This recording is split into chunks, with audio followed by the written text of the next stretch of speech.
don't know what you invested in, and you can't touch it for 30 years. How reckless are you being? Why aren't you, at the very least, taking control of that money, investing in things that you do know what, and if you need that money, you can have access to it? How reckless are you being? Like, are you that reckless with your money that you can't save for your own pension? Do you need mummy to come hide some of your money until you're 65 because you might go spend it on some sweeties? Like, are you that much of a fucking child? Like, no, take ownership of your money, even if you don't want to invest in Bitcoin. Why aren't you taking control of your own money? Are you that much of a baby? Why are you a baby? And that's why he's banned from Christmas.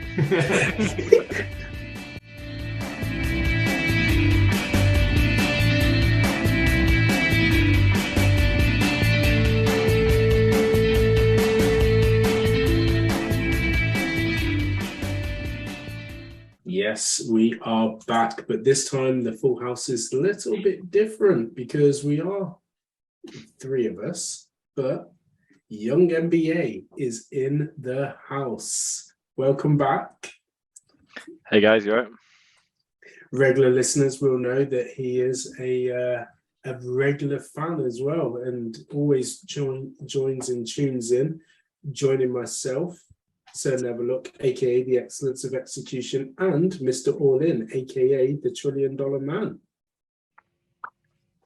Absences, noted absences from Dr. Evil 10%, aka the People's Champ, and as always, Mrs. No Show. I say as always, yeah, she was here last week, but gone back to type. And this week, she even gave us a reason as to why. Do you want to explain, Mr. All In? Mate, he's watching Bake Off. Oh, Like, why even say that? I literally replied with a gif of just some goalkeeper throwing the ball in his own net. Like, just suicide. Like, don't admit that kind of stuff, man. Yeah. So you had a family emergency or the cat died or something, right? Exactly. Make up some bullshit. Don't tell me that.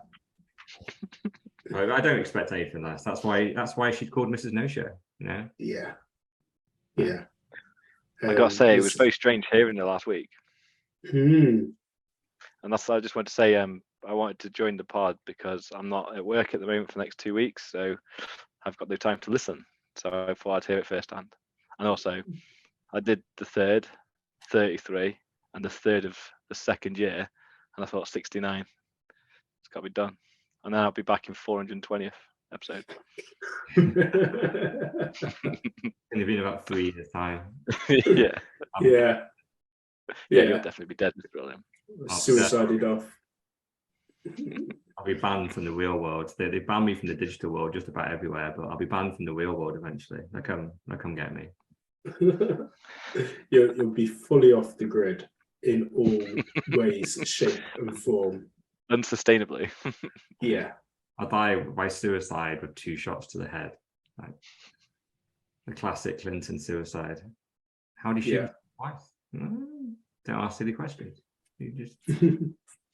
It was a nice life whilst it was going, right? Yeah, I'm enjoying it. Yeah. I just have to make sure I've got nice little cameras, live streaming at all times. Oh, yeah. For anyone that's coming, I am fully on Instagram Live 100% of the time, just in case. Young MBA, have you got your eye on anything, by the way? Like, obviously, you've got the eye on the stack, but has he got a favourite shirt that you always thought, oh, yeah, I love that? Or, I don't know, the drone, perhaps? Yeah. He crushed that. It's broke, I think. Oh, gosh, no. The missus wants the bouncy cat, the trampoline. That's what we'll be getting. Yeah. Although we'll probably have to fight your missus for that, Gaz. Yeah. I pretty much don't own anything. I just have sats. I don't have much. Maybe the hat. Maybe that hat. I like it. The hodl hat, yeah. Yeah. I thought we could bury you with the hodl hat, though, just like the Queen. That's your crown. No, but at the end, you take it off, don't you, and like keep it. Yeah. Like, we're going to bury you in it. Not really. Expensive. Yeah. But it's still the most expensive hat. Well, it will be the most expensive hat in the world. This bought for $25 back in, I think, 2017 or something at a Bitcoin conference with over Lightning through Sats. And I think last time we calculated it, I think it's worth about $250 now, because Sweet. Maybe even worth more. Well, it's not that like it's worth that. It's just that in Sats, that's what it's going to end up being. The pizza, the 10,000 pizza that costs like pizza costs $4 billion now. This is going to be the hat that cost $1 billion. I'm like, oh my God, that's an expensive hat. Maybe I should have hodled those Sats instead of buying a hat. But I'll be happy. I'll still be wearing my $1 billion hat. And I mean, that probably goes into the Inflation Weekly story that we've got, right? Yeah. So, if you want to, should we start there, or should we start at the top of our agenda? Oh no, yeah, let's just go straight in there, yeah, because it probably is the number one story of the week, right? Where especially in the UK, where for the first time, essentially, a pound is pretty much worth $1, and a pound is pretty much worth €1. And I think as we were growing up, I think it was when the euro first came out, I think that was worth about 70% of a pound. And then over the last couple of decades, they pretty much averaged out. It used to be cheap to go to into Europe for holidays and stuff. Even though we were technically in Europe at the time, so it was still like you were technically not leaving anywhere. Because of their own currency and they had the euro, the pound was so much stronger than the euro that holidays were cheap. You could, essentially, it was 70% in the euro countries. They still saw a euro as the same price as a pound. So basically, just meant everything was priced the same, but we were getting a 30% discount. So your holidays were 30% off, essentially, if you're always spending money. That quickly balanced out, and it pretty much reached parity. And it has pretty much stayed that way. Like the euro didn't overtake the pound didn't come back. It was just, once it hit parity of about 1-to-1, it's pretty much stayed the same ever since. Yeah. But the one thing that has stayed, in my entire lifetime, and I think since dollars and pounds have ever existed, is that the pound has been worth more than the dollar. And in my mind, a dollar is worth 70% again of what a pound is. Yeah. But then over the last year, that 30% difference has just eroded. And for the first time, I think yesterday, a pound was worth less than $1. The dollar actually overtook. But I think essentially what it's always done really is just reach parity again. And we've linked a tweet here that this basically says $1 equals €1 equals £1. Is this an accident or is it by design? And it's what this is really alluding to is there a big kind of pound crisis right now? Is the pound going to continue to lose value and all that kind of stuff? Or are they essentially getting all the big currencies to be all worth the same amount, which then just means, now it's nice and convenient to switch us to some global CBDC, probably $1 backed or whatever, but they can kind of all agree on it, whatever. It's like some global currency, CBDC, and it's nice and easy to ship it out to the big countries because it's not, you can just do the 1-to-1, and there's no weird conversion rates for the bulk of the Western world. It's just whatever you're using before, now it's just one of these CBDC coins is worth the same as a pound.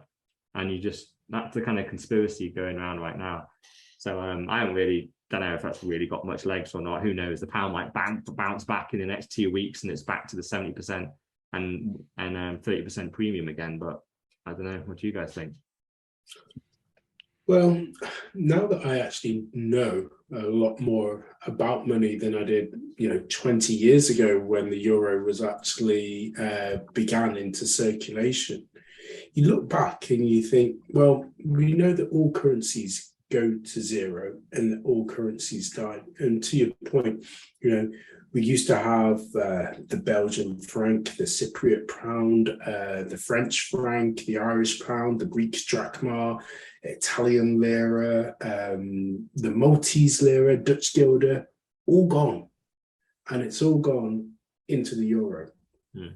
Fantastic. So they wrapped all of that up and they did a catch-all. And of course, the UK decided, or Britain decided, we're not going to do that. We'll stick with the pound. The pound's been a currency that's been going over 350 years, and it's been a slow death. And we know, if you look back in time, it's lost 99.9% of its value. So it was inevitable that it was going to happen. It's just great timing that it's happened now. But also, it goes into politics, which if Mrs. No Show was here, I'm sure she would have loved to have gone into this in more depth as well. But a friend and I said that when Liz Truss got into power, she would do something pretty crazy. And I mean this in the fact that she's obviously the second female prime minister. And following in Margaret Thatcher's footsteps, she needed to stamp her authority over the men. And she's done it in a roundabout way that isn't very good for obviously for the normal person. And essentially it's fucked the pound, you know, by giving the taxes, cutting the taxes from the higher taxpayer to where they are right now. So essentially, I think that they're going to have to do something pretty dramatic, which again comes back to looping to what you said, CBDCs. Because in my mind, I think this is all just, if anything, I think Liz Truss is just the forewoman for it. I think they, because in reality, like the market makers, this like for the pound to have fallen as much as it did over the last couple of days, we are talking, it's probably trillion. Like, it's such a huge amount of money to have like thrown the pound. I think it was still at about 85 to 90%, and now it's just gone to the 100, if not like to 101, 102.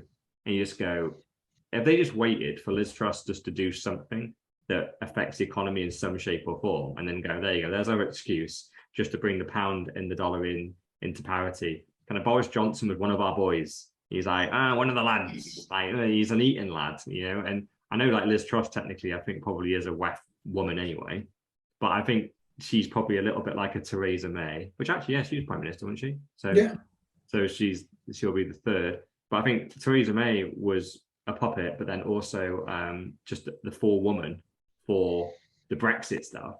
And I think now Liz Truss might be the forewoman for the economy stuff before they bring in a more polished guy or girl later.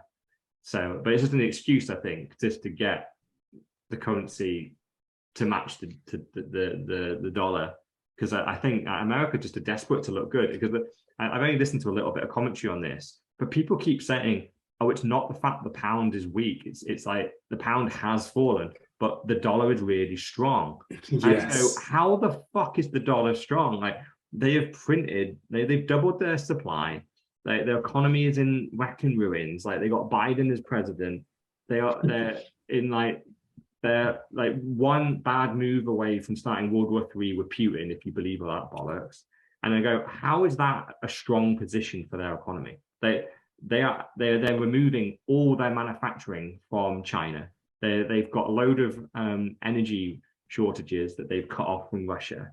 So it's great that America are like, oh, we're going to like become America first. We're going to manufacture everything ourselves. We're going to be less independent on China and Russia and all that stuff. But you go, that isn't easy. That isn't quick. That's going to take decades to do. And have they really thought through, oh, the reason why you got everything fucking manufactured in China, because it was cheap. So if you think the cost of living crisis is bad now, imagine if you don't have slave labor building half your products. Now you're going to have to pay a living wage to a load of Americans. The price of goods is going to shoot up. Yeah. And how is that positive for their economy? How the fuck is the US dollar strong?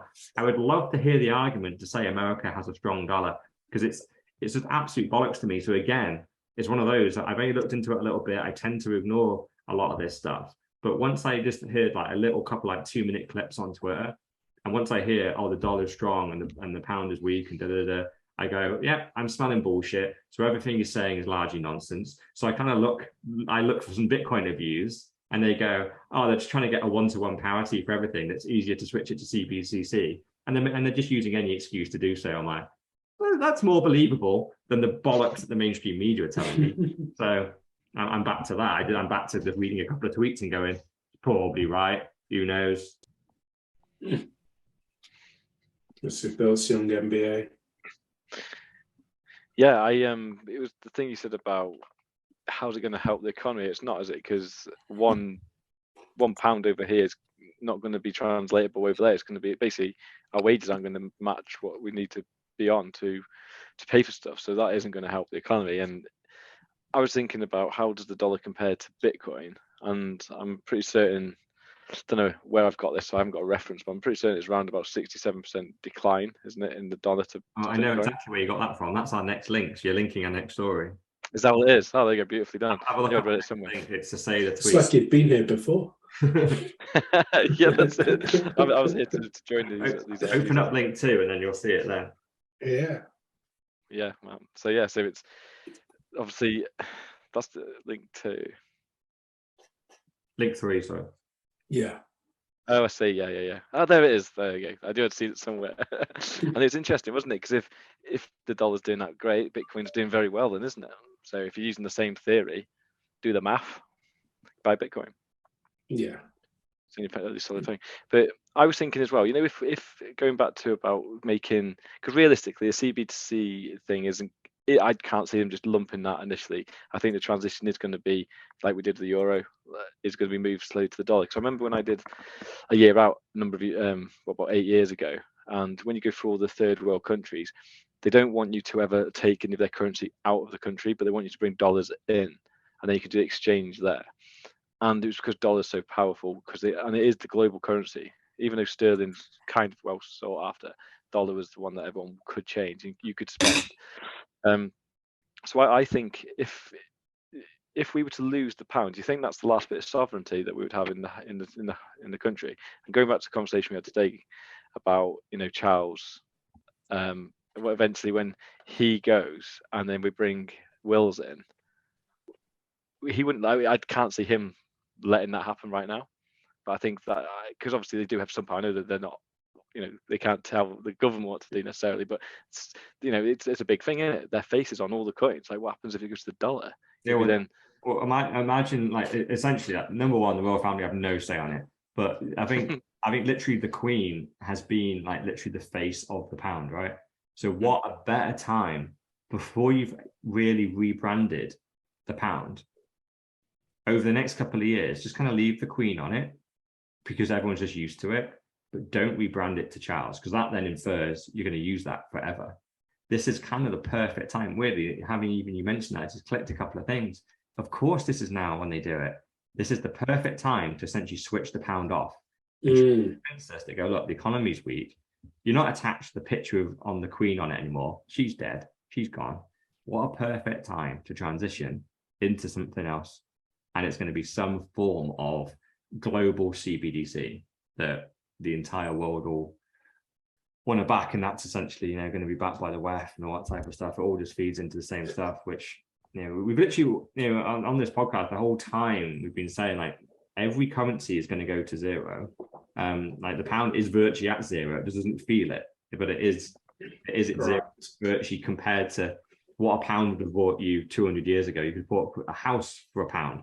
Now you can barely buy a Mars bar. But saying that, right, at the minute, again, a common theme that we talk about to why we're in this position we're in today is because the money printing are going brr, right?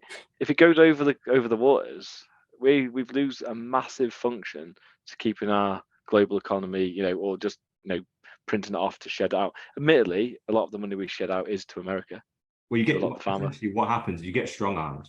So yeah, no country wants to relinquish that, which is why we've seen various countries in the Middle East refuse dollars and go, no, we don't want dollars for our oil and resources. We want either gold, we want our currency.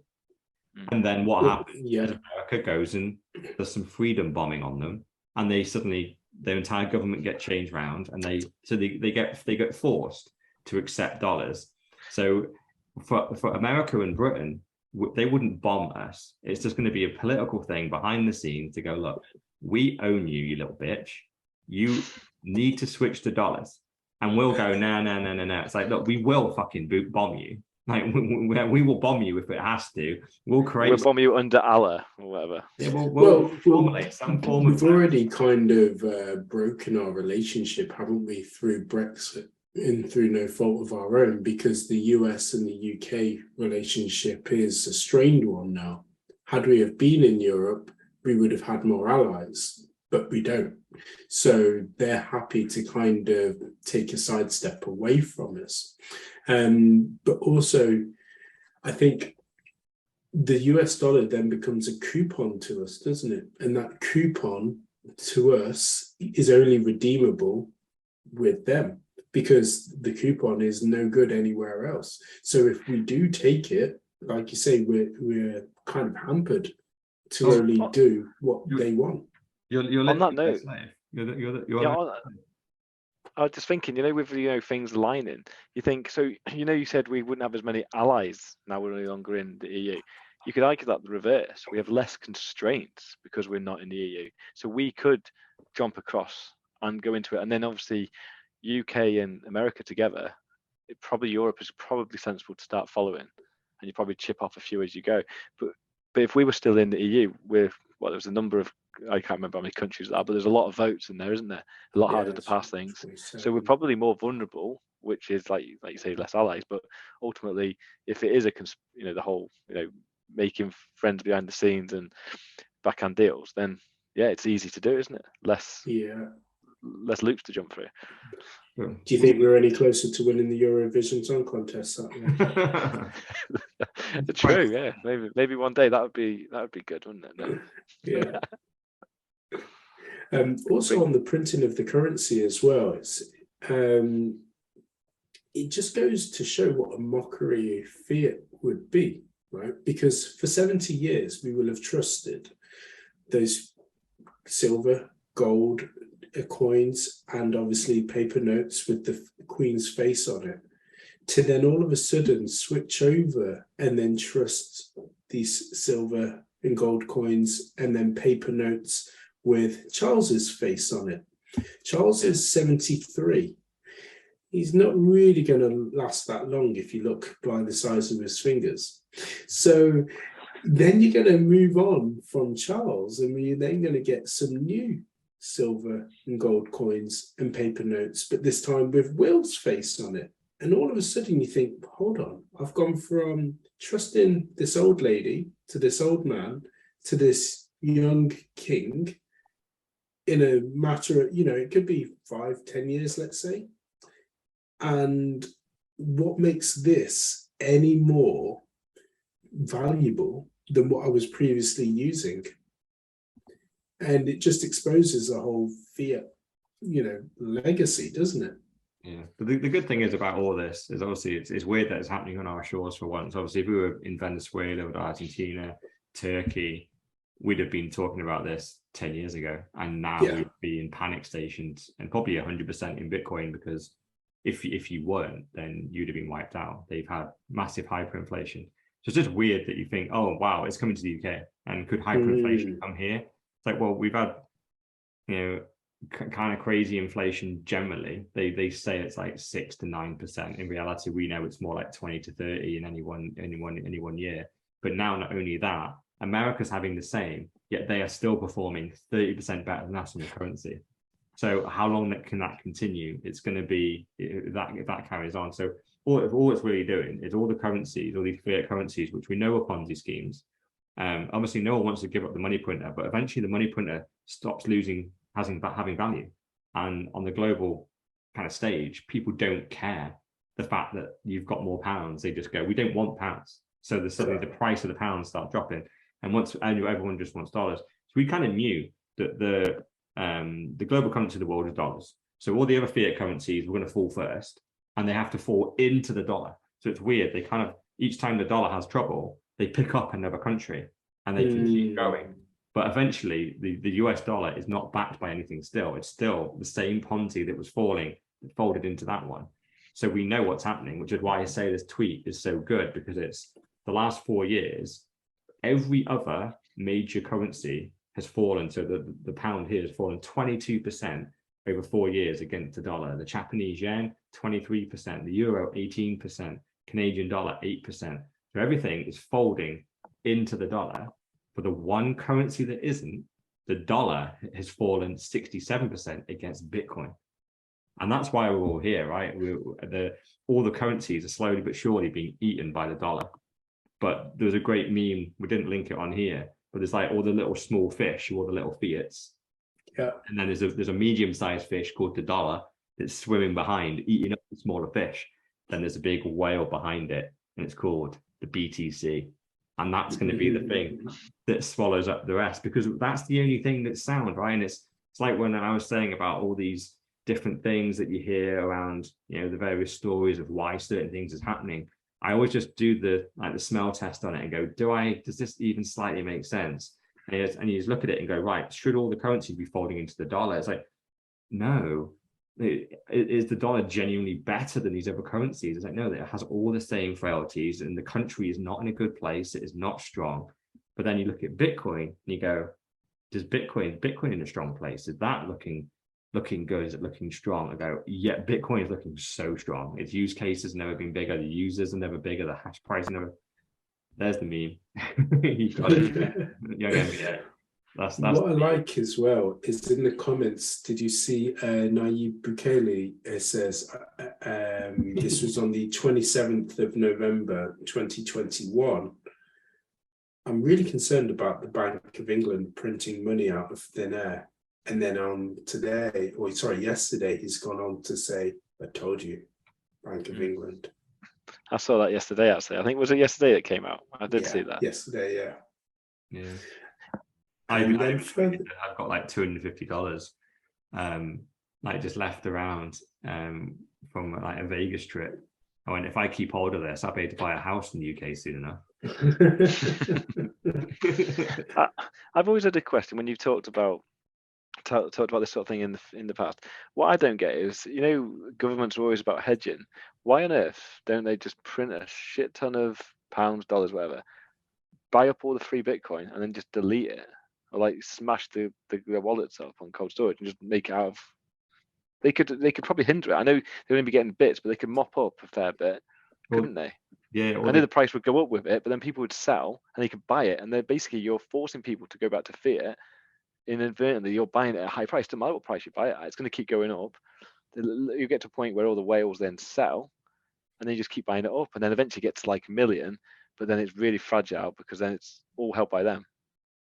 Yeah, but it's not. If they've burnt their wallets, like you just said there, like all they're doing is making Bitcoin more scarce.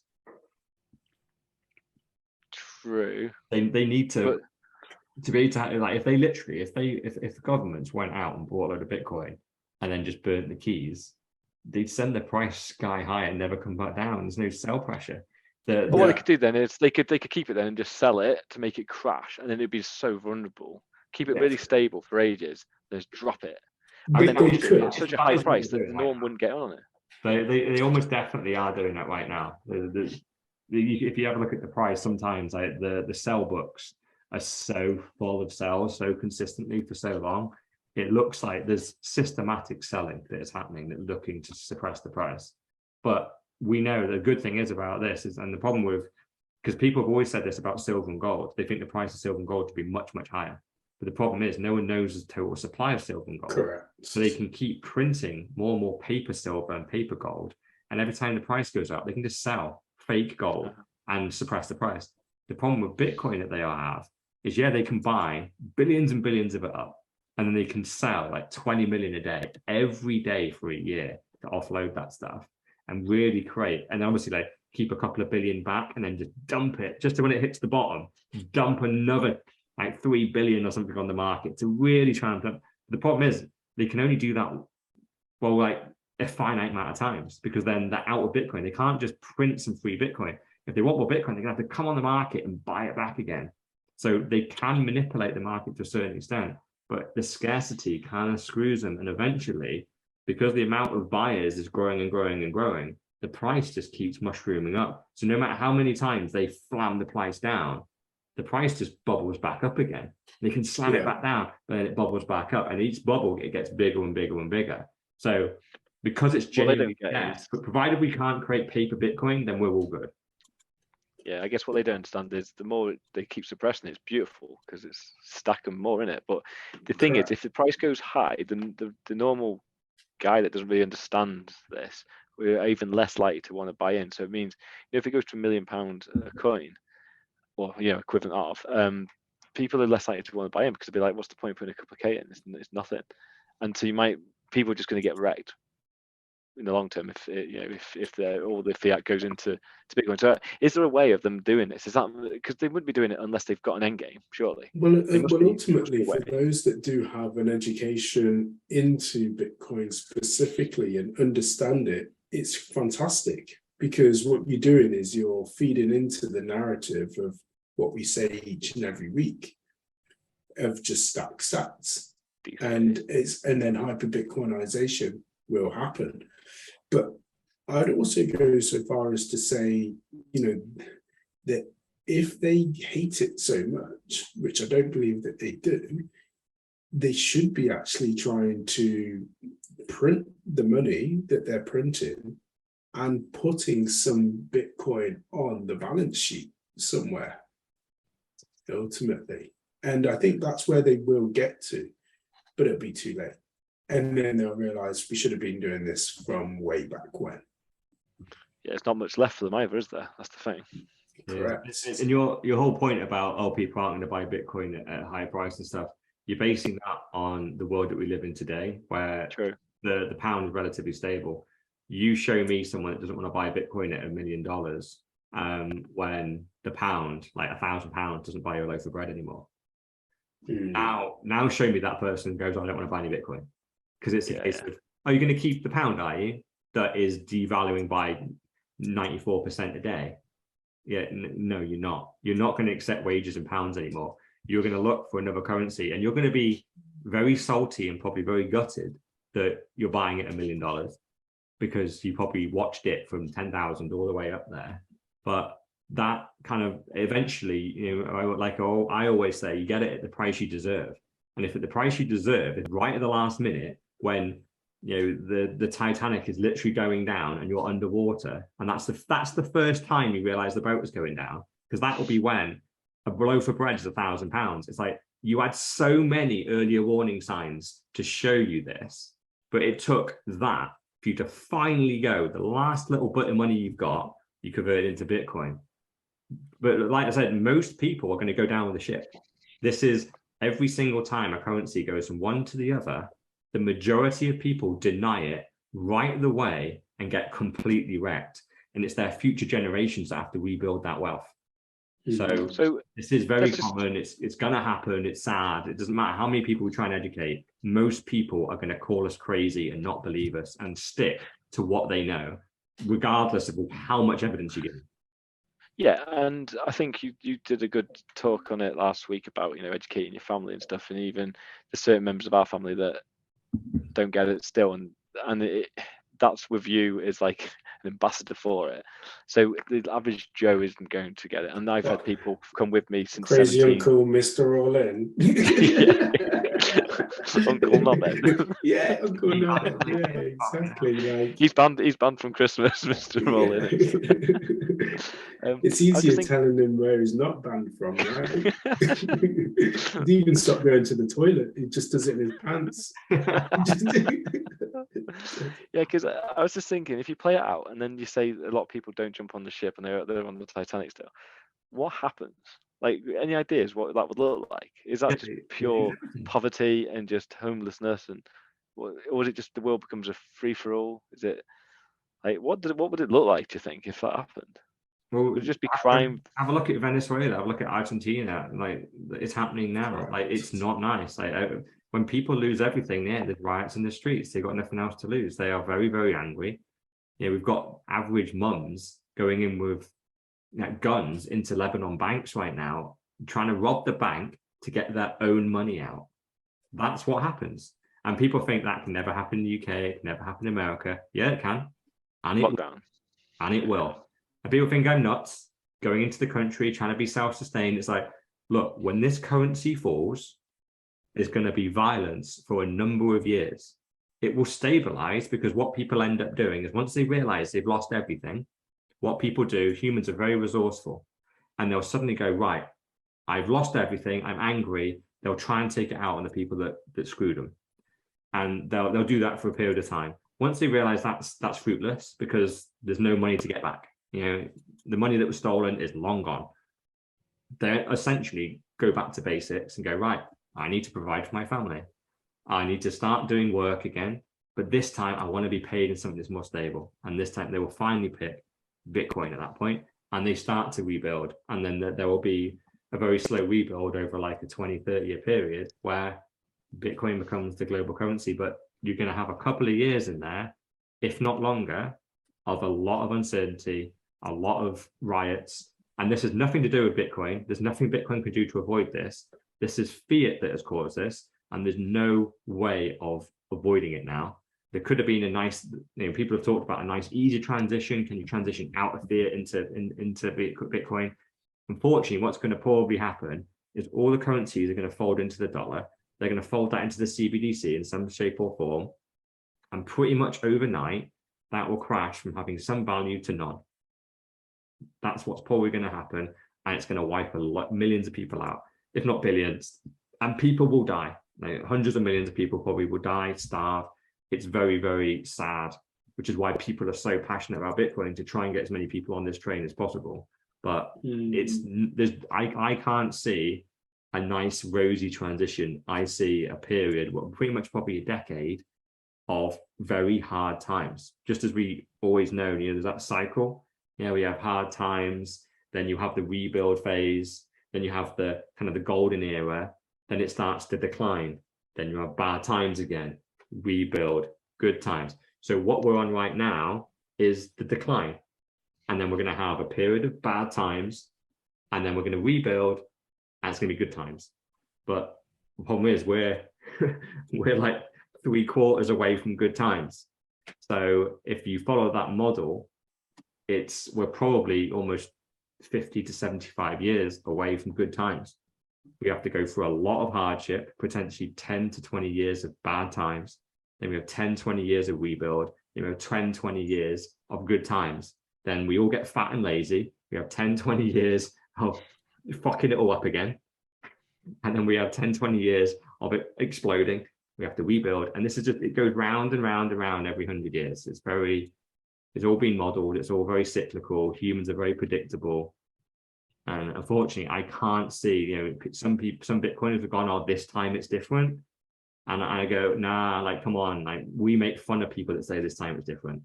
This time maybe we can transition to Bitcoin, and it doesn't need to be decades and decades of misery. And I go, I don't think we can avoid that. I think fiat is such a bubble. It's built up so many businesses. Governments employ 30-40% of the population globally. That is just nuts. So when they fall and they can't print money to pay their employees anymore, well, that's straight away 30 to 40% extra people unemployed in the world. So this is going to cause devastation. Obviously, the governments also underpin health services, the police forces, transport, all this stuff. All this is going to come crashing down, and it's going to get rebuilt, and it get rebuilt better. But we have got lazy and fat on free money. And when the cuckoo comes home to rest, and you have to really go, right, what do we actually have that has value, that genuinely our economy creates, and then we then use that money. The economy creates kind of a tiny bit, and yet we are living like we earn this. It's like any kind of household that is spending more than they make. It eventually blows up in their face. You might have a nice Instagram life and you're looking all freaking flash, but eventually you realize you didn't have enough money to pay for that, and debt collectors come and take it all. Yeah, that's what's happening, but on a global scale. But the way to avoid it is beautiful, because everyone that's listening to this will avoid all that. We're on the life raft already. We're already sailing away from this disaster. So we're going to be okay. You're going to store your wealth and be extremely, wealthy in the new world that is a Bitcoin standard. And our job is to help as many people. But and I think in reality, I think Bitcoiners will go back and try and, we will send the lifeboats back. We will try and help with the rebuild, but we know we can't save everyone. It's an interesting question as well that you raised in terms of what does the world look like, because you're already seeing lots and lots of pockets of what actually happens. So we always mention it, but Afghanistan last year, August, Russia and the Ukraine, in terms of people trying to move borders and they can't. But they're trying, there are queues standing outside of the bank. You have the truckers in Canada as well, and their banks being frozen and stuff like that. Again, we talk, and we always talk about Venezuela and us and Argentina, but all of those things will eventually happen elsewhere, and just like last week as well, Beirut. And these things are going to happen, but they're going to happen closer to home, and that's when you're going to feel it even more, because at the moment it's just alien to us, isn't it? Mm-hmm. It's over there, it's not near us, it doesn't matter, but we're the frog being boiled in the ocean, because our currency right now is doing exactly that. And we're thinking, it's okay, it'll sort itself out. It will never happen to us. And I always say this, but it's so naive to ever think that it won't happen to us. It's just not happened to us yet. It's interesting. So with the thought of the pound doing what it's doing, I think a true sense of conviction then is what you do with pensions and stuff. Because if you think, I know obviously, people that have retired now, they get a nice chunky lump sum of money, but if £1,000 going to do a loaf of bread in like 10, 15, 20 years time, you'd be knackered, wouldn't you, when you go, oh, my pot is beautiful, it's like £500,000. It's like, nice one. You got a weekly shop at Morrison's, like, congrats. That's why I've been going on at Sir Neville, and up to 10% for pretty much the last 6 years, going, what are you paying into your pension for? You're not going to see a penny of it. Now they don't pay into it. Instead, they start SATs. That's the ultimate pension is SATs. That is going to be the currency that is around in 10. The trouble is, though, it's for me, it was kind of it was good in a way. It was refreshing to not be paying in. However, the tax implication was quite bad. So I did give them some bastard money anyway. But so I pay. You don't see the full what I was putting into my pension. You don't get in your pay pack, do you? No, it's like 200 quid less. But yeah, you lose like 20-30% because you've got to stack SATs. But like, how long is that going to take? As we just saw on. I see. Yeah.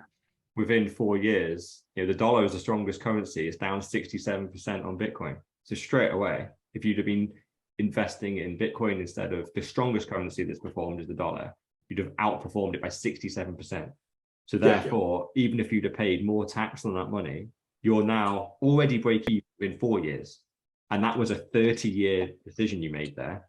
So I just think that is normally the blocker. People go, oh, I don't want to pay tax on my money though. It's like, look, you're going to pay no tax on it now, and it's going to be worth fucking zero. Do you want 100% of nothing, or do you want 70% of a lot? Like for fuck's sake, take the 30% hit and get it out.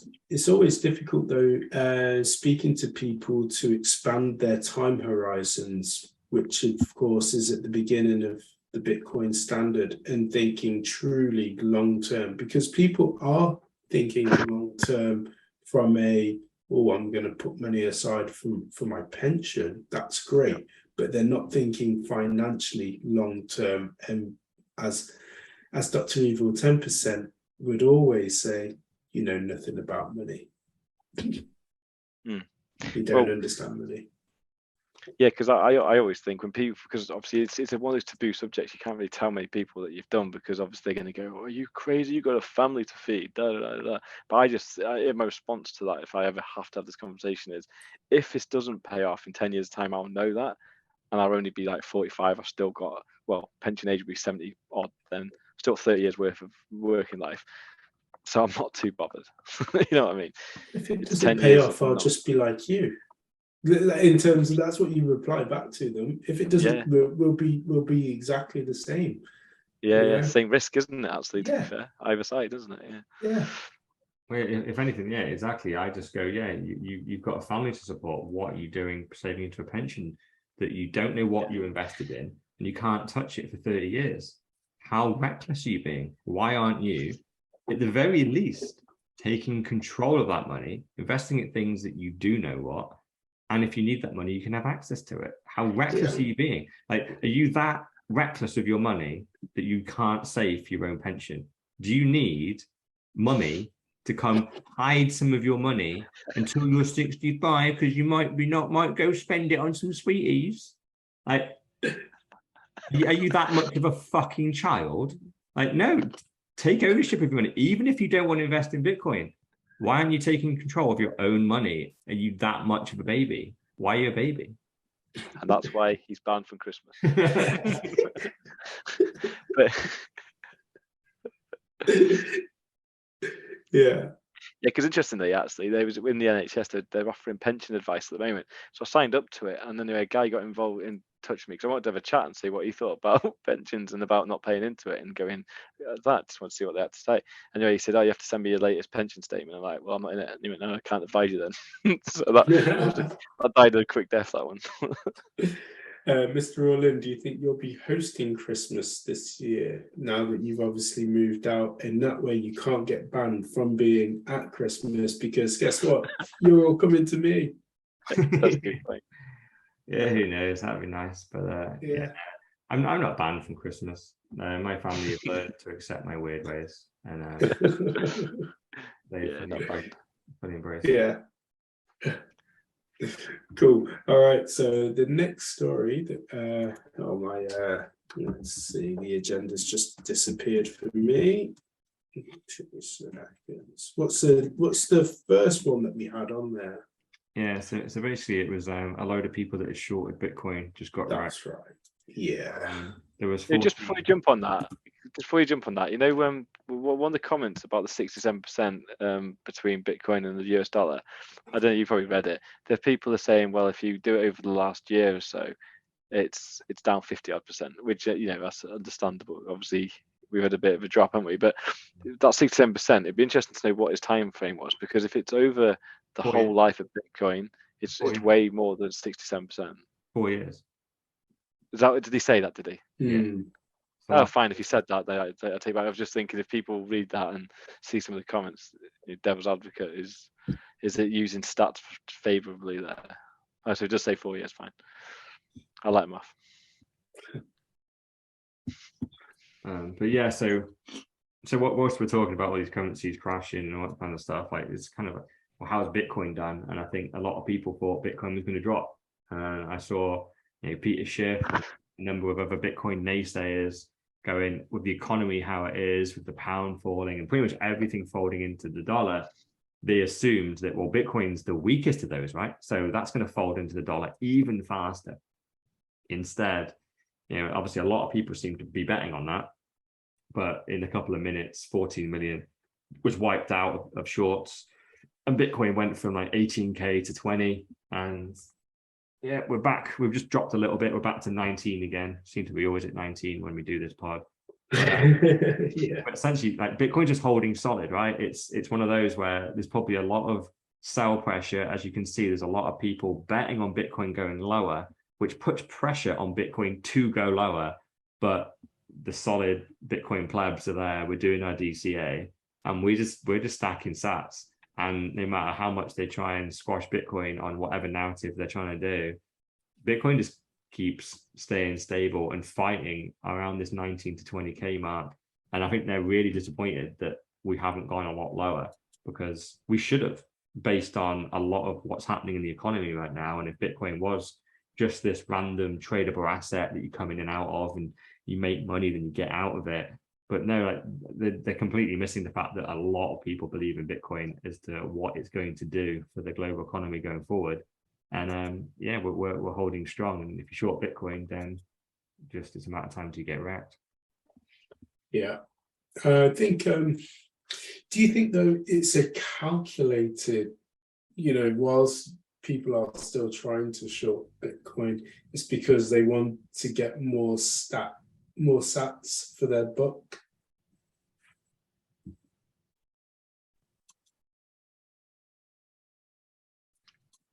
What do you reckon in terms of that? What do you mean? What more sats to the book? What for? Yeah, so basically they want the price to drop to, I don't know, say 18,000, so then they can lump in more. Yeah, I think there definitely are some shorters that are doing that. That's the classic. when you're new to Bitcoin, that's what you try and do, right? You try and You trade don't. it a little bit. You go, yeah, I get Bitcoin is the global currency of the world, but I have a limited amount of fiat. So I'll wait for the dips. I Mm, might sell some peaks and then I'll buy more dips. And so I can yeah. turn 10K worth of fiat into, say, 50K worth of Bitcoin because I'm a smart ass now, sell high, buy low, and all that kind of stuff. And well, here's a perfect example of a load of people thinking they're being a smart ass, maybe trying to buy low. They got wrecked and the price goes up 20%. You're like, But oops, oops. see, I don't get it. Like your question is great because it was sort of answered my question, which is why would you do it? And I guess it's to try and make it a bit more quicker. But if you want to gamble on price, just stick your buy in on a a limit price down below, like, and wait for it to hit.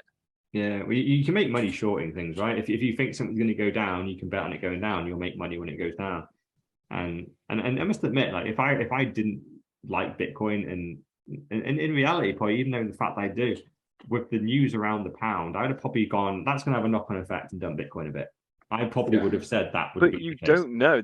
You're basing that on zilch, aren't you? There's Yeah, just I am pure. basing Oh, it it's just purely on on. hope. It's always on Yeah, hope. so you may as well bet on Man City to win against Burnley Yeah, next week. Yeah, yeah, but that's why people do it. All I'm doing is saying that's the thing. Like yeah. instead of betting on football, people are betting on the financial market. So when a big Yeah. currency has a hit, you just expect usually Bitcoin would have a hit as well as a okay. But then yeah, Bitcoin tends to just do fuck you to whatever you think it's about to do. And it did it again, didn't That's it? what I mean. So if Why you're I'd going in with the never edge, trade it. But I get the theory as to why they did it, but I would Yes. always advise against betting on the obvious play with Bitcoin because it nearly always does the non-obvious thing. Yeah. whenever I do a big buy, Gaz goes in and sets his set by 10 grand lower. Normally it's a massive dump whenever I buy in anything more than a DCA. But yeah, where you said betting on something like the finance market that you know about, which is what you technically do. You don't bet on things that you have the knowledge on. If you have the knowledge on about Bitcoin, it doesn't follow any routine. You should know that. So I just think it's a real daft play to put any sizable sums on a liquid like like I say, it's so bad because you explained this to me on one of the Bitcoin bros about this shorting and longing and stuff. It just doesn't seem good bets. It's like it reminds me of Betfair bookings, betting, where you lay things liability wise and your Yeah. liability £4 to get a quid back sort of thing. I just think it's just crackers. Why would you do it? Well, essentially, in this day and age as well, you can say whatever because I saw a quote from Sailor saying Bitcoin will be up like 500,000 or something in the next 4 years.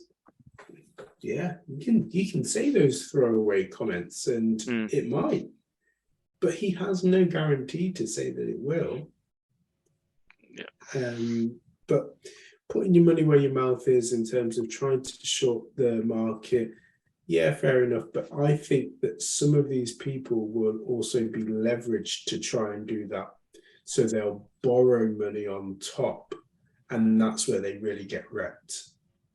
If you've just got dry powder that you leave in there at a buy price below what obviously the current average is right now, fair enough. It's just sat there. And if it wickers down, brilliant, you've got to buy. But these people will have borrowed money waiting for it. And of course, that borrowed money has a time frame and a cost on it, doesn't it? As to when it needs to be paid back. Yeah. And if that bet doesn't work, they still want their money back plus interest. And that's how they get wrecked. Yeah. Because ironically, obviously, on this one, we're slating people that have shorted Bitcoin, but there's plenty of examples of hardcore Bitcoiners that have longed Bitcoin and got wrecked that way. So the key message really is just don't trade. Don't try and gamble either way. Like the best way to be long on Bitcoin is just to stack sats. Don't trade. Just stack sats, put it on your cold storage, and forget about it, and just keep stacking. That's the way that you don't get wrecked. And the second you start trading, there's been so many famous Bitcoiners over the years that have got really confident. And we've seen some famous Bitcoiners just this year. it might be Pomp marked to the bottom, where I think he was trading a bit of Bitcoin and being a bit overzealous and thinking Bitcoin was going to go to 100K, and it didn't. It went to 69, bounced off, and it's continued to go down right the way down to 17K or something at one point. So being too bullish on Bitcoin and trading it can get you wrecked as well.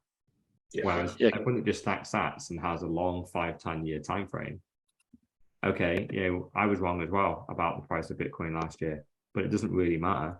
I wasn't going to change my behavior. I was just going to stack sats. I ain't trading it. I didn't get wrecked. I have the same Bitcoin. I have more Bitcoin now than I had last year because I'm stacking sats. So it's just, you just keep going on that. Whereas if I was trading, I'd have got wrecked last year. I was so wrong. I thought the price was going to go a lot higher as well. But it doesn't matter. Like, price speculation is just a fun activity for me, as opposed to anything serious. Just don't trade. It's just silly.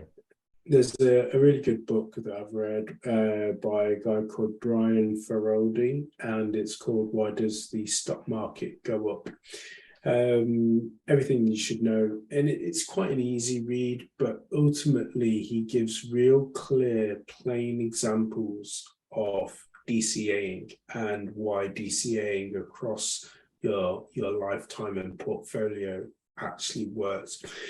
In one of the examples, he also goes into detail to say, if you actually knew the price of when the crash was going to happen, and then you saved or you put in the same amount that you were going to, if you were just DCAing, you'd still be down. And of course, nobody knows when that crash is about to happen. So again, just going back to the fact is, just DCA. Agree. Sweet. Should we move on to something more Bitcoiny, which is more technical and more sensible? So, have you tested your cold storage? Amazing. I love this one. Yeah. It's an article on Bitcoin Magazine. And yeah, it's good, isn't it? It goes through and just goes, okay, number one, do you even have cold storage? Because it's a lot. But then, even if you do, when did you last test it? And how did you test it? Because in here they literally go, break it, break your cold storage, and then prove that your backup works. Have you done that? Because it is important to go through those steps, because one day, who knows, it might be broken, and you have to go to those backup seed words. Do they work? Have you ever typed them into a new ledger before? Because if you haven't, you want to be doing that in a test environment where you know it doesn't work, where it doesn't matter if you get it wrong. And if there's a word wrong, you're like, oh, it's okay. I have another one that is still logged in that has, imagine doing this for the first time live. But yeah, so when did you guys last test your cold storage? I do mine pretty much every day, but without formally doing it. So I have Ledger Live. So I just do it on my. It's not my work computer anymore. I've got Ledger Live on my new computer, and I log it in, just have a little look around, do the updates. But then I realised I wanted to actually log in I want to just refresh myself, because I've doing some work with trying to work on another exchange with Kraken. So I just put my ledger back in, and it said some updates. And then I saw myself, I clicked update initially, and I went, shit, unplugged it. Because I was like, that's exactly the vulnerable time. You should never obviously do any updates on the ledger when you're plugged in, because the one vulnerability you're adding in. So yeah, I do it that way. But then when I was reading through this article, and it says about put your password in 16 times wrong, I could do that and sort of wipe it, because I do have a second one, but I'd be nervous. I would rather not, if I'm honest with you. But do you know what that is? That's confidence in my own abilities. That's ultimately what it is. Because you don't using it that often, it is quite an alien thing. And the thing is, with the way that exchanges have moved since the early days, it's all set now. It's like sending it to a direct debit now. You just click on your Ledger wallet, which you verified over the 48-hour window, especially on Coinbase. So you know it's safe, because I've only got one or two addresses I go to. Yeah. So I know I go on transactions, recent transactions, go, yep, that's definitely the one I normally use, click for it. And then I go onto Ledger Live, boom, it's there. So I never actually have to click it in. So I'm not that good. And I was thinking about this. If something happened and you had to get out quick and you didn't have access to it, the idea is you buy another one, use your seeds, you get yourself started again. I would struggle with that right now. So it's made me think. Have you got a backup ledger? Yeah, got backup ledger. But if you had to move into another country, say, or whatever, if you're on holiday and something happened, and you know, whatever, what would I do then? That's something I think a lot of people would struggle with, unless you're not going to necessarily carry your words with you. But then, do you memorize them? But I can't memorize my phone number. Never mind 24 words. Like, so unless I get them tattooed, like Prison Break guy. I have memorized my 24 in the past, and I've not done it recently. So if you had a gun to my head right now, I might get about 20, 21, but maybe not all 24. Because I could just, that's the critical bit, the order, because I could probably work out, I could probably remember 24 of them, but then I wouldn't be able to know which one's 1 and which one's 17, which one's 4. Yeah. Hold on then. So this article isn't just asking, by the way, about do you know that like your Bitcoin is on your ledger? It's go the next step and go, your ledger has blown up. It no longer works. It's water damage, fire damage, stolen, whatever. So now all you have left is potentially your words and a blank ledger. When did you last test that your words, number one, you have access to them, and number two, they work? 2017. So never, basically, when you sell it up to me. Yeah. So, okay. Yeah. But that's setting up using the words again, isn't it? I've done it to be fair, on Bitcoin lessons. I've done it there.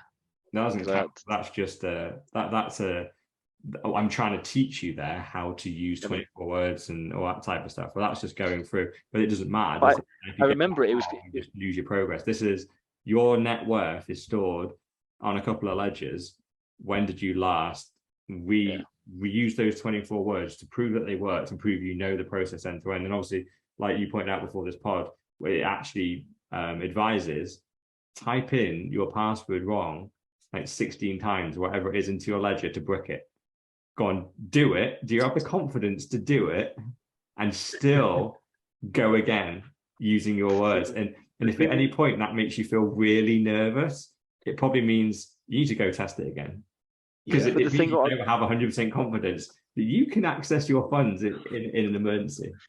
Critically, though, on analysing what they say is a little MB at the end of that, they say, we don't advise you use this as your main wallet of storage. So you basically, as soon as you brick it, you're basically saying you can't rely on it as a suitable store of your Bitcoin. And that's what concerned me. So I'd rather not go that stage. I'd rather buy another ledger and start afresh. I think that's probably what I'd rather do. Yeah. It's a bit more expensive route, and maybe I'd probably get a ledger that's different to what we currently got. And because obviously they're discontinued ultimately. If what you told me last week was correct, I worried a bit about that. And I was thinking, geez, I was just thinking about, I was talking to Mr. William earlier about it. I was just like, look at the iPhone. So you have to have a little silly device now that clicks in. The USB's gone. Obviously mine was 100% USB. And then you were saying, well, I've already got a little funky little device that manipulates it from that to that. It's like an adapter. And I was like, well, straight away, there's a built-in element of risk there. You're adding something into the chain. It's no longer directly connected into your computer, is it? And then there's the one you were talking about, the Bluetooth. I thought that's genius because obviously it makes sense. They said Bluetooth, but then you're thinking, wow, but what else has got access to that Bluetooth link? So you only want a direct storage. What happens if, in the future, hard drives and stuff don't have accessible things, all done via little Wi-Fi to Wi-Fi? Like, we have to prepare for that, and that worries me. That does worry me a little bit because I don't know how that looks. I'm not techie enough to know, but it makes me think, geez, I might need to move with the times and get a more up-to-date one. At least have one and have two of the old guard sat in the back. It's interesting. Before we obviously added this to the agenda, just yesterday I was looking at the new Ledger Nano S's, I think they are, and they come in an array of colours, So straight away I was just like, yay, I'm brought in. Blue, black, orange, white, and then the transparent. There was an LGBTQ one there as well. Oh, no, they've not brought that one out yet. No, that's what I'm waiting for. That's the 2023 model. Yeah, the Pride rainbow, of course, Yeah, I think you can also engrave your your gender on there as well.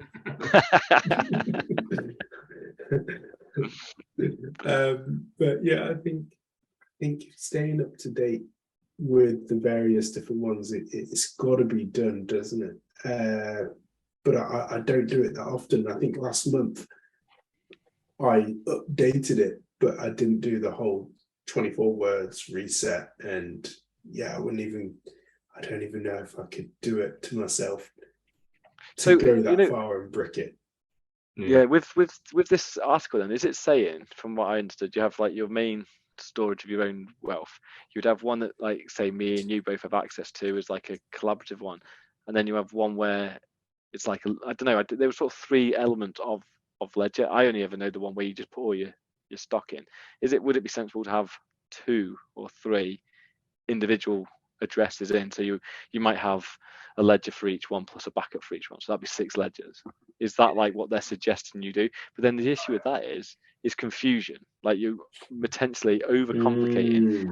I know you all touch on it every week, and I know Mr. Rawlin probably hits his head against the wall when he goes, it's too complicated right now. It is complicated, and it's only because it's the fear of the unknown compared to what it was in 2016-17.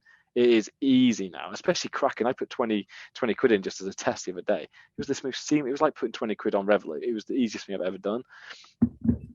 I just remember the old days of having my funds frozen when they're in Estonia. And I was like, I hadn't even told the missus I was doing this at 11:30 at night. And I was on the phone to the bank manager going, hey, like, where's money? He was like, is it for, what was it? And I went, Bitcoin purchase. I went, oh, we've had a few of these recently. I was just like, went back upstairs. I was sweating. I was on the phone to Gaz, like going, what do I do? And basically the guy had to reverse it for me to redo it, and it was just those sort of nervousness you don't have anymore. But you're right. I mean, the complexity of then, imagine you had 2 ledgers. It's 48 words that you've then got to memorize and remember and hide and put somewhere on cold storage. And it's only so big. Exactly. Ross would be all right, but yeah. He's up to 96 words now, Ross. Yeah, a couple of thousand words at that arsehole.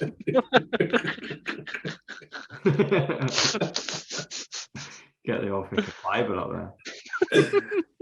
And the Quran. Yeah. So, the typical way of thinking about it normally is, as the price of Bitcoin increases, then your level of security should increase proportionally. So usually what people tend to do is that they buy their first bit of Bitcoin and they'll secure it with a ledger and some 24 words, and they'll have an amount of money. But then that amount of money doubles, trebles, 10x's. What you should do alongside that is 10x the security as well. And if it 10x's again, 10x it again. And don't keep relying on, so that ledger that cost you £100 that is securing, say, a couple of grand worth of Bitcoin when you first started, if that now has 20 grand in there, or 200 grand, or 2 million, you needed to have upgraded from the one ledger at that point. You should have multiple ledgers, multiple words. And yeah, it's going to be more time. It's going to be more thinking space. You're going to have to figure out where to put various things, where to secure certain things. And it is going to come with layers of cost. But you're now securing much more money. So just as the bank would have done more security and more, like, when you're a run-of-the-mill account, they'll have minimal security on you because they don't really care if you get scammed, because, oh, you got a couple of grand, it gets nicked off you. We can just put that back. Really, once an account has like 2 million quid or 20 million pounds in it, suddenly now their best people are looking at that account, and any high transactions, they'll block them, they'll give you a phone call. They've upgraded their security because their risk has increased, because now if a fraudulent transaction happens on that account, they're on the hook for a lot more money. If that person goes, that wasn't me and you lost my money, so I want my money back. So when you're your own bank, you have to act like the banks do. Upgrade your security as your wealth increases. And it's hard, and I've struggled with it, I must admit, because you don't want. Have you done that? I was going to ask that. Have you done that? Because from the base layer down, like obviously you've expanded the security around said items. However, have you increased the quality of the most vulnerable part, which is the bit that sticks into the blockchain? Yeah, I have. Yeah, when Ledger had, they were discontinuing the one we've got. Bringing out the weird Bluetooth one. They had like a 70% off, and I just bought like 10 Ledgers then. So then I've been using that as my plaything really to like start spreading money around, having backup after backup. I basically just literally those 10 Ledgers just became my cold security now. It's like brilliant. I can have 5 live, 5 backups, and there's loads of sets of words, and it is confusing and it does kind of bring an extra headache, but you go, now I've spread the risk. It's one of those, isn't it? Right? It's you increase the risk of you forgetting it, but you decrease the risk of if you get compromised, someone getting it all in one go. So I changed my answer now. I have updated since 2017 because I know you hold some. Rule number 1 of Bitcoin is be a self-sovereign. I broke that. So just make sure again he doesn't get suicided off. Yeah, that's it. Yeah. Indeed. Right. It's a really good topic to talk about, and overnight your stack could increase in value, and then you're left with your $10 security versus the 100 million that it could be one day. Because just before we move on, there's that good story of obviously the Winklevoss twins when they first did it, and they were very concerned about buying their, what was it, like 10 or 100 million of Bitcoin, I think they did. And they obviously, I don't think they were literally buying back in the days where hardware wallets were barely a thing. They didn't even really trust them anyway. So they brought their Bitcoin in chunks. I think it was like $10 million chunks or something. And then they got all the backup seed words and traveled around America, putting pieces of the seed words in different safety deposit boxes. So they were spending tens, if not hundreds of thousands a year there to secure that Bitcoin, because they were buying $100 million worth. And this was back in like 2014 or something, which is why that is now worth billions. And they've upgraded it again because they went from, what safety deposit boxes all around America, it still isn't enough. They've now built their own private vaults that have people standing out them with guns. So that's just one example of where when you're really in the top level buying hundreds of millions worth of Bitcoin, that's the type of extent you need to do. And it's a lot of work, right? It's like, as if these guys that have got 100 million can be bothered going around all around the country, flying to different states just to go to a bank and put in like 10 words into one account, into one safety deposit box, leaving it there, doing another flight, putting 10 words in that box, and having to remember which words were in which box, which ones go to which keys, and all that type of stuff. Would have been a massive ball ache, but they went through that time and effort because they knew they weren't securing 100 million, they were securing billions, and it turned into billions, and they were right. So we all have to do the same, and it's difficult, it's hard, but again, just like with the retirement thing, stop being a baby. Why are you such a baby? Baby, look out for it. I know it's hard. It is hard, isn't it? What is also hard is despite financial times and the fear, uncertainty and doubt, Bitcoin is not crypto.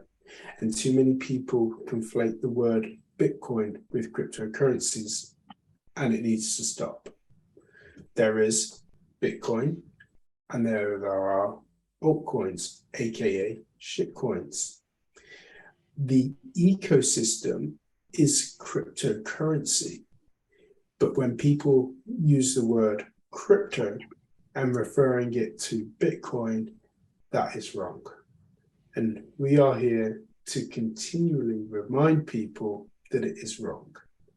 And so this article that you pulled out goes into a bit more depth about this, right? Yeah, it does. Yeah, and it's just we've talked about this numerous times. I think it's a good article. It really does go into some of the good details, but essentially, what it really means is that the reason why all these shitcoins want to be in the same market as Bitcoin is because Bitcoin is the most legit asset there is. It is literally probably one of the only legit assets that exist in the world.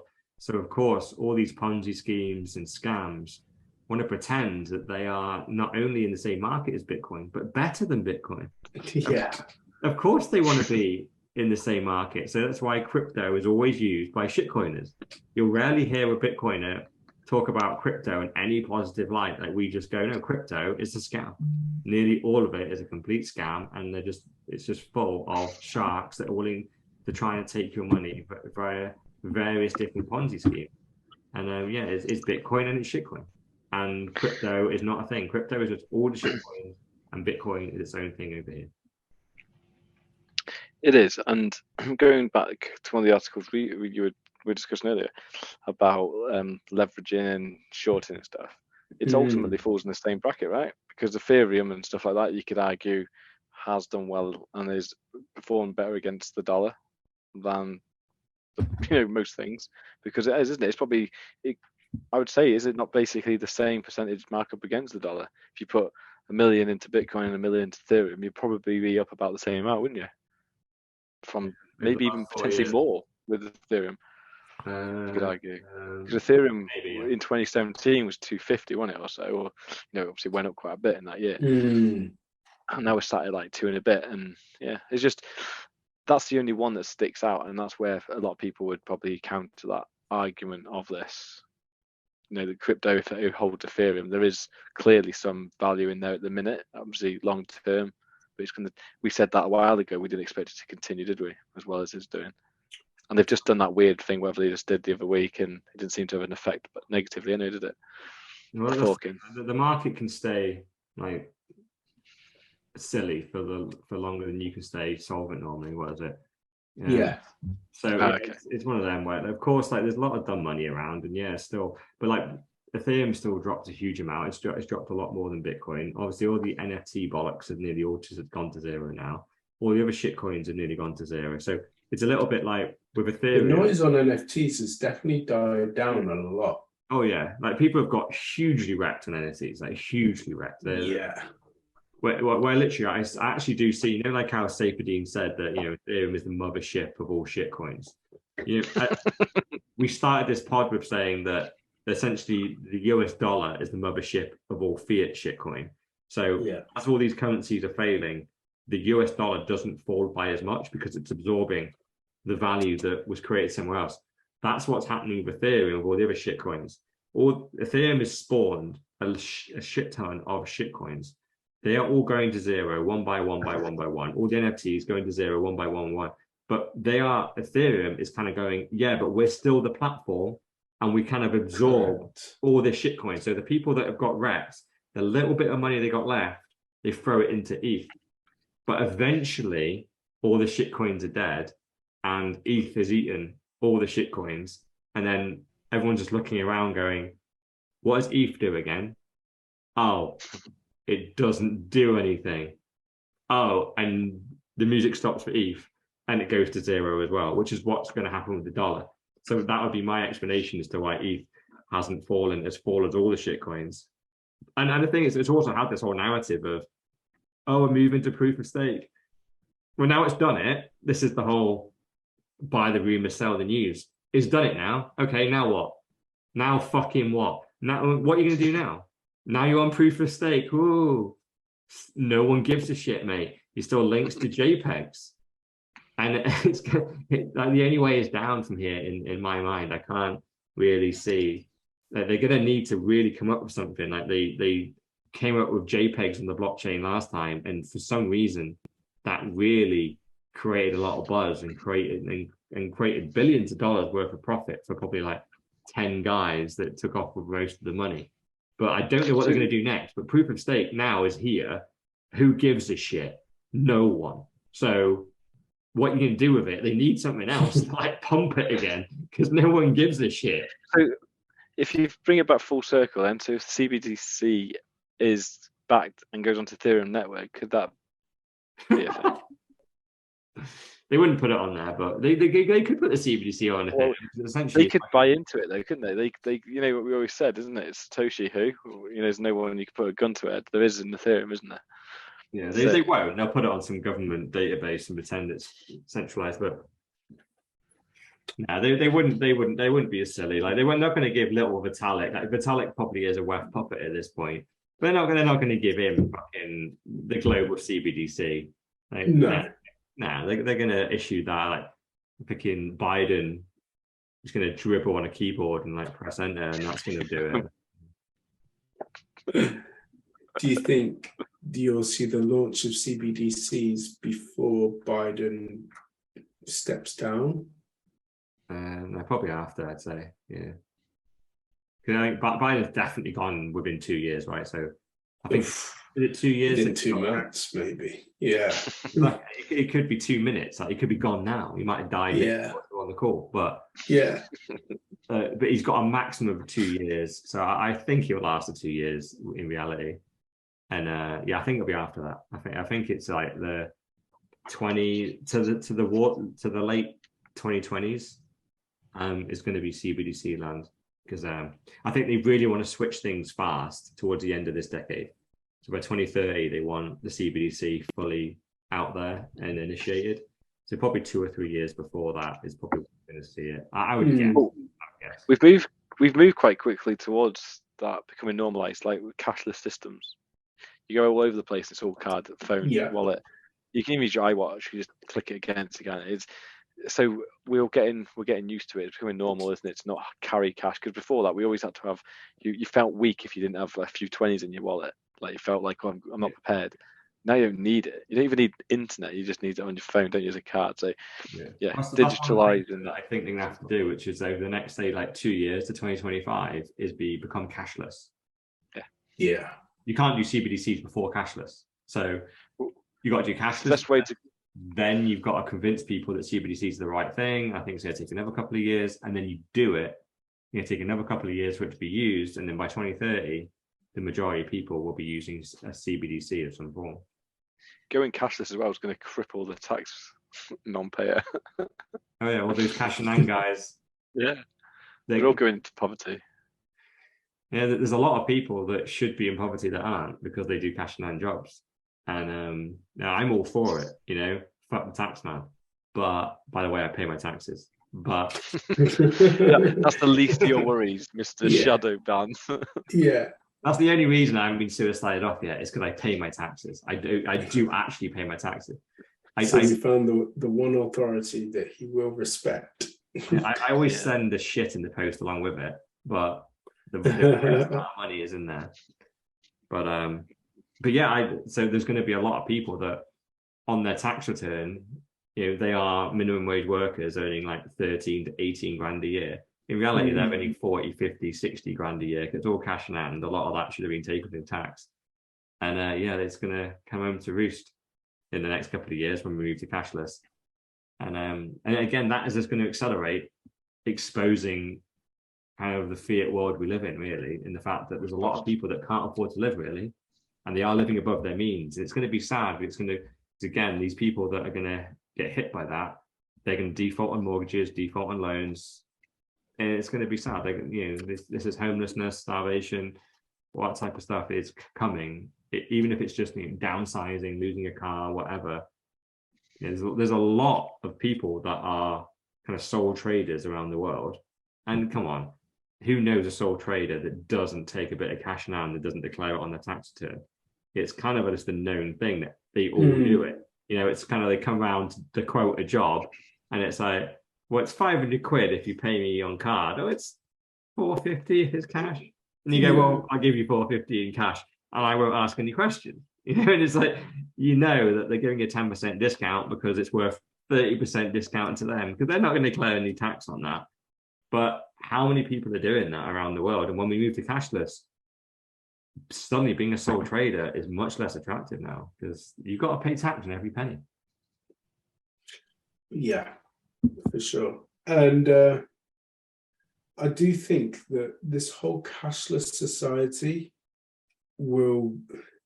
it's just going to help the government even more with the CBDCs, isn't it? It's like they want this. They're forcing it into the shops, aren't they?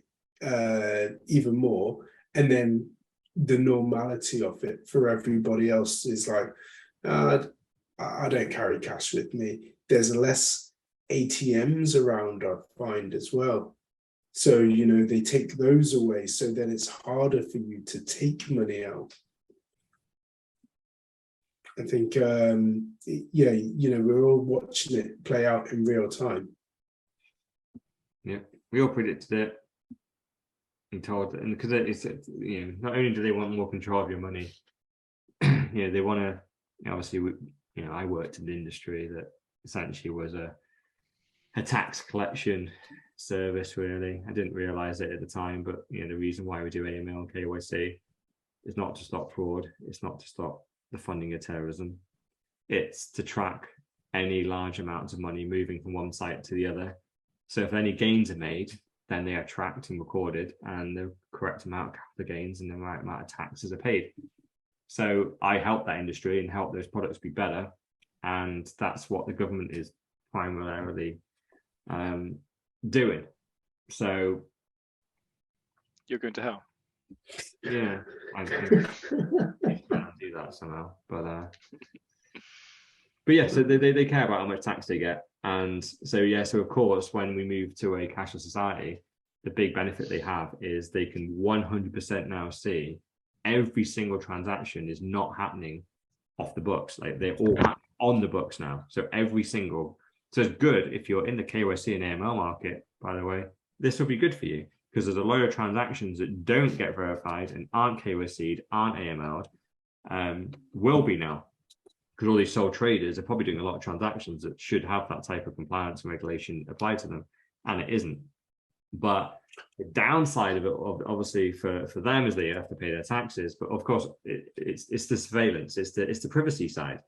The beautiful thing, like what is the number one way of buying cocaine or heroin right now? If you ask an uneducated person, they might randomly blurt out Bitcoin. It's like, no, it's cash. There's nothing better than cash. Like you do not buy cocaine off your local drug dealer on that street corner with Bitcoin that is a transaction logged on a blockchain that can be viewed by everyone. No, you just give them 20 quid. 40 quid, 60 quid. And that is completely got all the privacy on it. It's totally secure. No one knows that transaction ever happened. You can walk away and it's completely private. Of course, that is one of their big motivators to removing that. And it's going to be very, very interesting actually to see. Obviously, we know that billions, if not trillions, are kind of transacted in the drugs trade. That is not going to stop when we go cashless. And I don't think people are going to be doing contactless to their drug dealer. So if anything, I would imagine a cashless society could well pump Bitcoin and could well pump Lightning, because Lightning is the one that is the private coin that doesn't have a transaction on the blockchain. It's much more private from end to end. So if moving to a cashless society and the drugs trade, if it all moves to Lightning, pumps the price, bullish. Nice. I'll take that. Buy your Coke using Lightning. Do you reckon the amount of flour that goes into Coke nowadays is gone up by 30%? Is it relative? Is it tracking? Yeah. Let's do an experiment soon, maybe, boys. Yeah. Compare it before and after Puerto Rico. And then... It is pretty good in Puerto Rico. I couldn't confirm it, but allegedly. Allegedly. Straight off the boat. Okay, so our last story is from Shitcoin Corner, and the Celsius CEO resigns. Yeah, machine key. Breaking news today. Yeah, I must admit, I'm surprised it took him this long to retire and resign. Because his company's clearly been built on a lot of lies, a lot of misspeaking. I was on actually a podcast with him back in the day, and I argued with this guy. It was actually in my Puerto Rico days. I was on some podcast about crypto, and obviously I was the Bitcoiner on there, and he was shouting about everyone should have 7% interest. And I was arguing with him, just going, that doesn't make any sense. Like, you can't have the whole world having 7% interest on their money. Like, where's the 7% coming from, dude? Like, I understand like a small selection of people can have 7%, but if everyone's got 7%, you need someone that is on the other side of the trade loaning that money for more than 7% to pay the others. And he was just like, nah, we'll just inflate our coin by freaking 10% and give 7% out. It's like, well, no one's getting 7% out there then, dickhead. They're getting inflated by 10 and getting 7, they're down -3. You're inventing fiat again, but even worse. And like, this is only a podcast that like 20 people heard, I think. And it's like, but he's as glad that he was, I don't know what his game was. He seemed to be so convinced by his own argument. He would not shift on his position. He was so steadfast. So I'm surprised, I'm not surprised it took him this long to resign. Obviously, his company went under, was it 3 or 4 months ago? Yeah, I was going to say, I didn't even think that Celsius was a thing anyway. So he's stepping down from nothing. It's like, dude, your house has been repossessed. You needed to give the keys back a couple of weeks ago. Like, no, I quit. Yeah, I quit. Yeah, exactly. Can't find me, I quit. It was. We also reminded me 3 months ago you were already fired. It's like, no. Yeah. It reminded me of a Will Clemente. He tweeted out the fact that the Kraken CEO stepped down, the FTX US president stepped down, Almeida CEO stepped down, and of course our beloved Michael Saylor, CEO for MicroStrategy, stepped down. So all these CEOs have recently stepped down and away from their Bitcoin or their Bitcoin related business. Who's next and what's going on? Why are all these CEOs moving Where's away? Elon? Yeah, where's Elon? Well, we know, of course, that Jack Dorsey, although it's over a year now, well over a year, stepped down and away from Twitter. Yeah. Well, I know 2 of them. So I know Saylor and Jesse Powell from Kraken. I know both of their stories. So it's pretty much because they have been CEO of their companies for decades, right? Well, I think Jesse's been CEO for 11 years and Saylor's been CEO for 30. And essentially they got to the point in their lives where they wanted to do more for Bitcoin than they were doing on the day-to-day. They built their company. They've got a lot of strong leadership already in the business. They're going, I'm not really doing any more than I can in this business. It's doing its thing.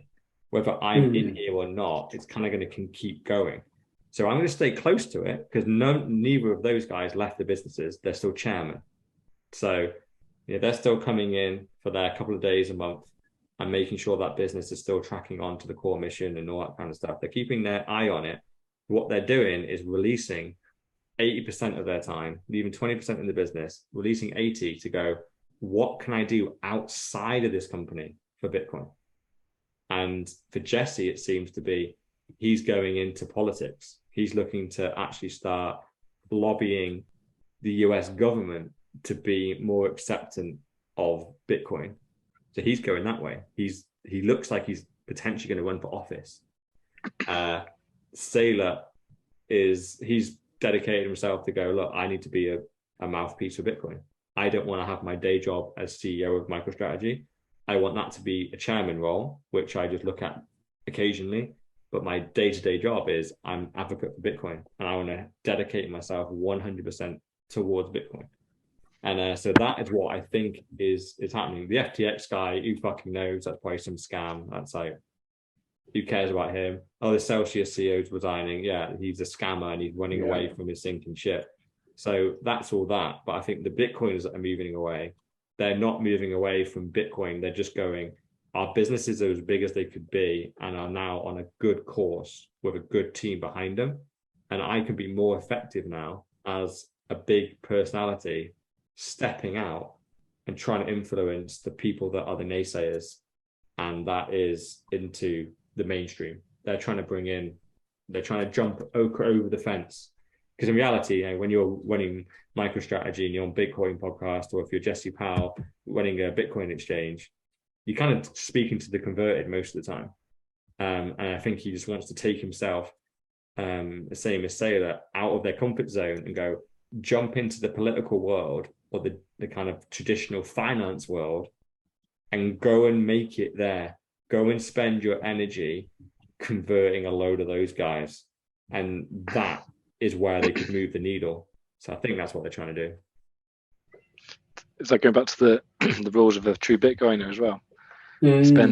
What did you say? You spend 30% learning, 30% earning, 30% giving back or whatever, and then 10% dying. They're about 10%, but maybe that's what they're doing now, isn't it? Giving back. Yeah, they're on their final 30%, which is giving back. Yeah, you're probably right.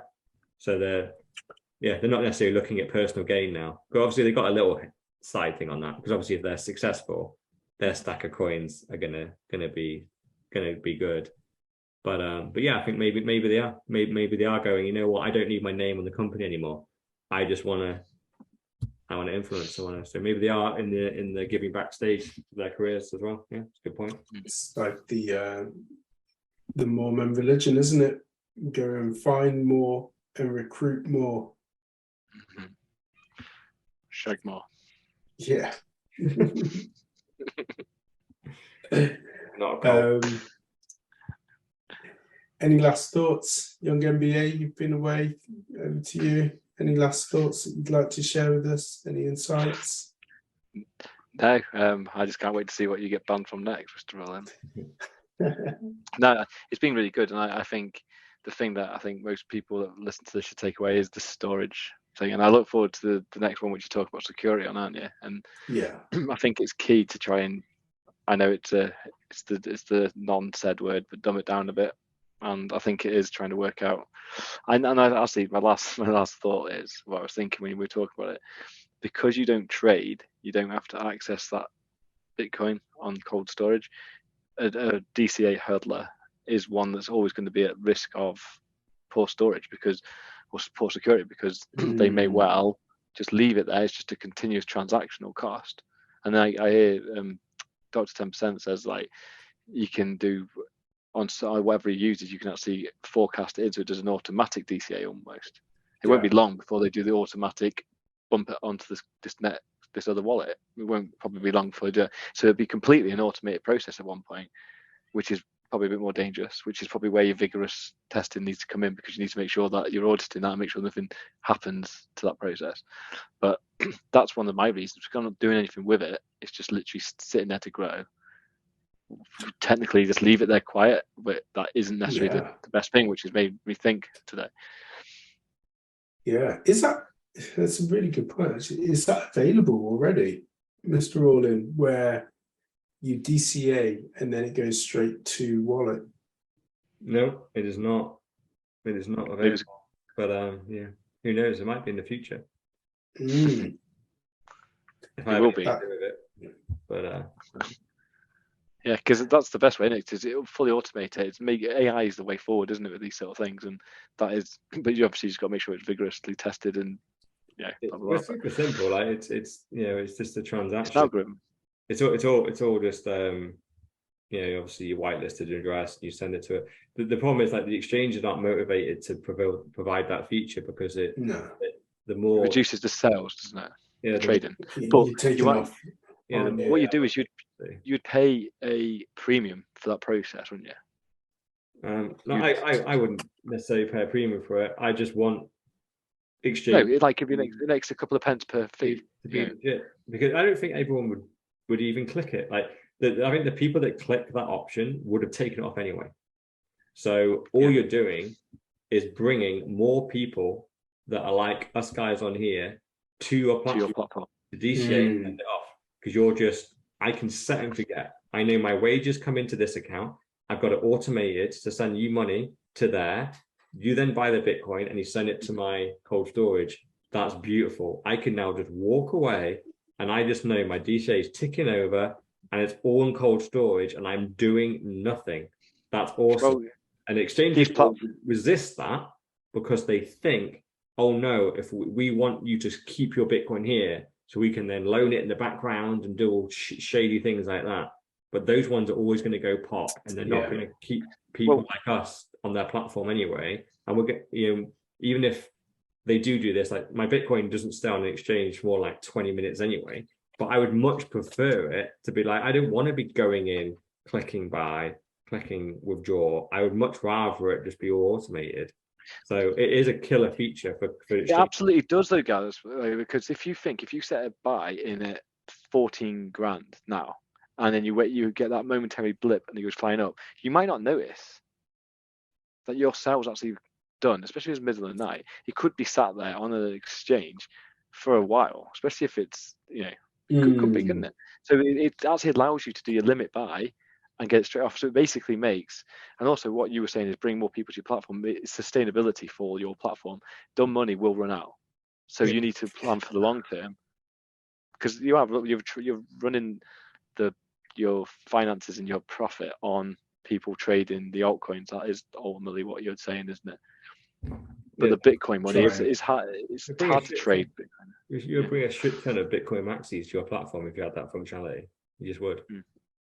Yeah. There you go. Less than in every single trade, every DC trade, you still what was that comment? A lesson for you. Yeah, and so every trade, there's depending how big your DCA is, they're still making 2 or 3% on it. So just they need to be happy with their 2 or 3%. That's what exchanges need to be happy with. And they shouldn't. If you've got a business model that is also based on taking 3% plus holding it and then trading it in the background and doing all dodgy shit with it, then you're gonna die eventually. You need to build a business model that is just based around DCA, taking 3%, and then being happy. And just take the DCA fee and be happy. I pissed myself on those episodes. Need Dr. 10% to say, suck something off and just be happy. I'm sure we can get him to do a cameo just for that and edit it in. But Dr. Evil 10% would suck something off for free, right? And not even need 2 to 3%. And we can say that because he's not here. I would say if he was here anyway. More. Yeah. Right. Well, there we have it. That was Pod 69 brought to you by Young MBA, Mr. All-In, aka the $1 Trillion Man, and myself, Sir Neverlook, also known as the Excellence of Execution. Mrs. No Show was a no-show. Dr. Evil 10% was a no-show too. Peace.